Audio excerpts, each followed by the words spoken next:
कभी सोचा है कि पालक और मेथी जैसी साधारण सी दिखने वाली सब्जियां एक पूरे समुदाय की आर्थिक किस्मत कैसे बदल सकती हैं? आज हम एक ऐसे ही कमाल के मॉडल को समझने जा रहे हैं जो इसी सवाल का जवाब देता है। ये स्मार्ट एफपीओ मॉडल का एक बेहद जरूरी हिस्सा है। तो चलिए देखते हैं कि आखिर ये काम कैसे करता है।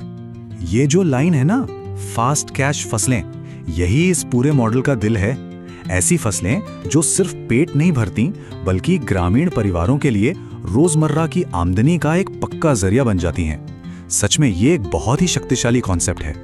तो सवाल ये उठता है कि इस समुदाय केंद्रित मॉडल के लिए आखिर इन्हीं सब्जियों को क्यों चुना गया? आइए पर्दे के पीछे चलते हैं और देखते हैं कि ये फास्ट कैश इंजन असल में काम कैसे करता है। देखिए, इस मॉडल की जो असली ताकत है ना, वो इसकी एफिशिएंसी में छुपी है। जरा सोचिए, फसल सिर्फ 6 से 8 हफ्तों में तैयार। इसका मतलब किसानों को जल्दी और लगातार पैसा मिलता है। और इतना ही नहीं, एक ही जमीन पर साल में 4 से 5 बार फसल उगा सकते हैं, यानी मुनाफा सीधा कई गुना।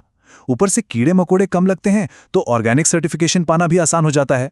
हाँ, लेकिन एक मिनट, हम सब जानते हैं कि इन सब्जियों की खेती करना कोई बच्चों का खेल नहीं है। और इस मॉडल की खूबसूरती यही है, ये खेती से जुड़ी असली मुश्किलों को पहले सामने रखता है और फिर उनके प्रैक्टिकल सॉल्यूशंस देता है। और यहीं पर ग्रुप की यानी समुदाय की ताकत सामने आती है। देखिए, पत्तेदार सब्जियां 3 दिन से भी कम में खराब हो जाती हैं। इसका इलाज? एक जीरो डिले सप्लाई चेन।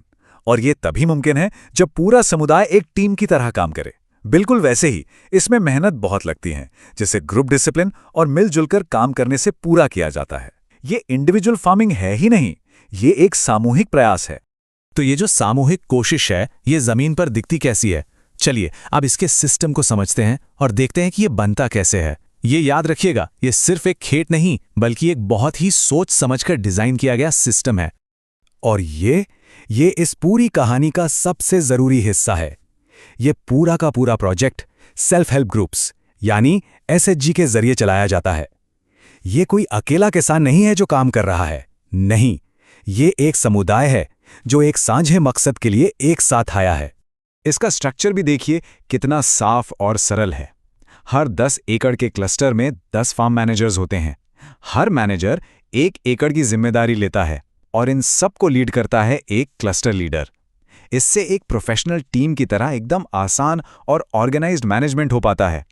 हर क्लस्टर अपने आप में एक छोटी सी सेल्फ सफिशिएंट यूनिट की तरह है। वो अपने ऑर्गेनिक इनपुट्स जैसे वर्मी कंपोस्ट और जीवामृत खुद बनाते हैं, एक स्टैंडर्ड लेआउट पर काम करते हैं और यहाँ तक कि शुरू से ही विजिटर्स के लिए भी सुविधाएं होती हैं। ये सब एक इंडस्ट्रियल लेवल का डिसिप्लिन और एफिशिएंसी लाता है। ओके, तो अब हमने स्ट्रक्चर समझ लिया। अब चलिए उन स्मार्ट तरीकों की बात करते हैं जो इस मॉडल को इतना असरदार और फायदेमंद बनाते हैं। ये आइडिया देखिए कितना सिंपल और ब्रिलियंट है। महंगी ऑटोमेटेड मशीनों की जगह फार्म मैनेजर्स हाथ में होस पाइप लेकर खेत में घूमते हैं। इससे क्या होता है? एक तो पानी की एक बूंद बर्बाद नहीं होती और दूसरा, रोज हर पौधे की नजदीक से जांच हो जाती है।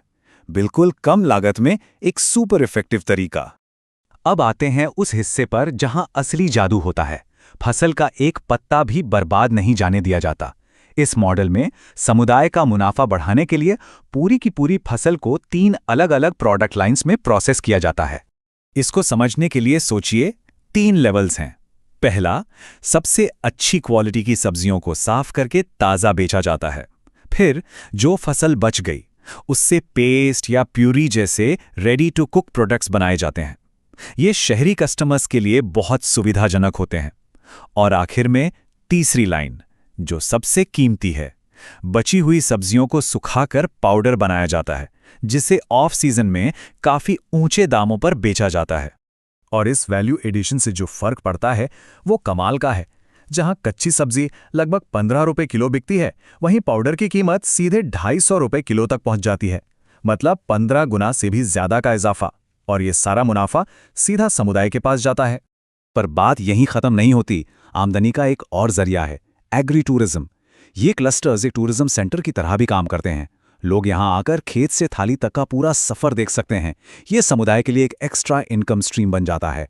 तो इन सारे सिस्टम्स, सारे इनोवेशंस का आखिरी नतीजा क्या है? चलिए अब इस कहानी के सबसे जरूरी हिस्से पर चलते हैं, आर्थिक परिणाम और मुनाफा कैसे बांटा जाता है। आंकड़े देखिए काफी प्रभावशाली हैं। इस प्रोजेक्ट का लक्ष्य है कि दूसरे साल के अंत तक लगभग 1042 लाख रुपए का टोटल सरप्लस हासिल किया जाए। ये पूरे समुदाय के लिए एक बहुत बड़ी फाइनेंशियल जीत है। और ये सफलता सीधे मेंबर्स तक पहुंचती है। जरा अंदाजा लगाइए, सिर्फ 1000 रुपए के निवेश पर 2 साल बाद 10,000 रुपए का डिविडेंड। ये साझा सफलता के कॉन्सेप्ट का एक जबरदस्त उदाहरण है। इस मॉडल में टीम वर्क और अच्छे काम को बढ़ावा देने के लिए एक इंसेंटिव सिस्टम भी है।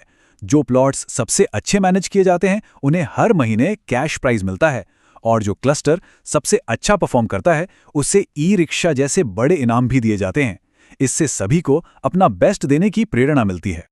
और हाँ, ये मॉडल जमीन मालिक के लिए भी एक विन विन सिचुएशन है।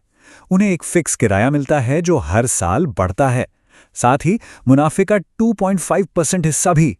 और 7 साल बाद उन्हें अपनी जमीन, फल के पेड़ों और बेहतर इंफ्रास्ट्रक्चर के साथ वापस मिलती है। इससे बेहतर और क्या हो सकता है? तो आखिर में सवाल यही उठता है, क्या ये मॉडल जो सेल्फ हेल्प ग्रुप्स के सामूहिक शक्ति का इस्तेमाल करता है और हर रिसोर्स की वैल्यू बढ़ाता है, क्या ये भारत में कम्युनिटी एग्रीकल्चर के भविष्य का ब्लूप्रिंट हो सकता है? ये एक ऐसा सवाल है जिस पर हम सबको सोचना चाहिए।